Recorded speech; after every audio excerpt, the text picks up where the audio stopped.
আমরা সবসময় নিষ্পেষিত হয়েছি, শাসিত হয়েছি এবং শোষিত হয়েছি।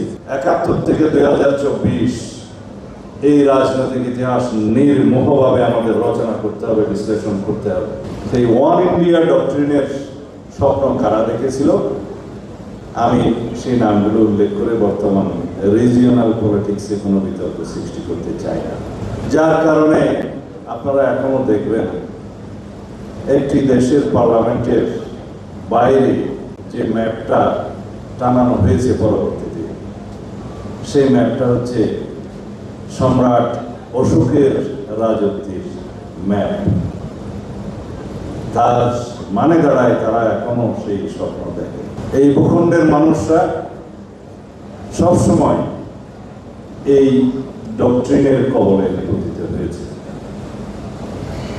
আমরা শুধুমাত্র 1947 থেকে 1971 পর্যন্ত পাকিস্তানে বৈষম্যের, শাসনের এবং শোষণের শিকার হয়েছে তা নয়, সেটা তাত্ত্বিকভাবে এবং ঐতিহাসিকভাবে আরো বিভিন্ন দিক থেকে আমরা হয়েছি। পাকিস্তানের সৃষ্টিটা যেমন একটা মুলক মেনে নিতে পারে নাই, পাকিস্তানেরও, পশ্চিম পাকিস্তানেরও পূর্ব পাকিস্তানের প্রতি বৈষম্য সৃষ্টির মাধ্যমে আমাদের স্বাধিকারকে তারা মেনে নিতে পারে নাই।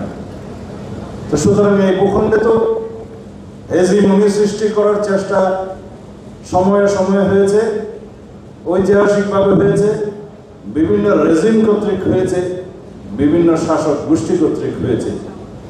আমরা সবসময় নিষ্পেষিত হয়েছি, শাসিত হয়েছি এবং শোষিত হয়েছি।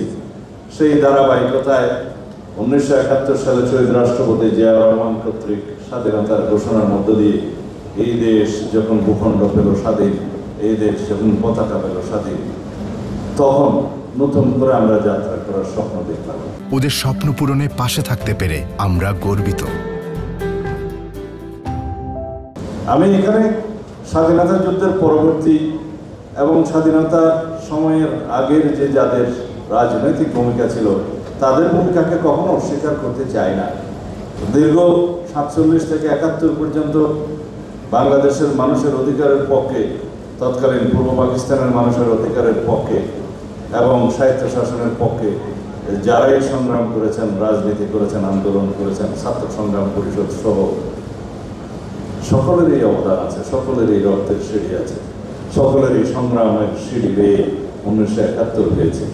৭১ থেকে ২০২৪ এই রাজনৈতিক ইতিহাস নির্মোহভাবে আমাদের রচনা করতে হবে, বিশ্লেষণ করতে হবে। তাহলে আমরা ভিনদেশি আধিপত্যবাদের যে ইতিহাস বিশ্লেষণ করতে পারবো, একই সাথে বাংলাদেশে অবস্থিত লেন্দুর-জর্জি তথা শেখ হাসিনার ক্রম অবনতির ইতিহাসও আমরা বিশ্লেষণ করতে পারবো।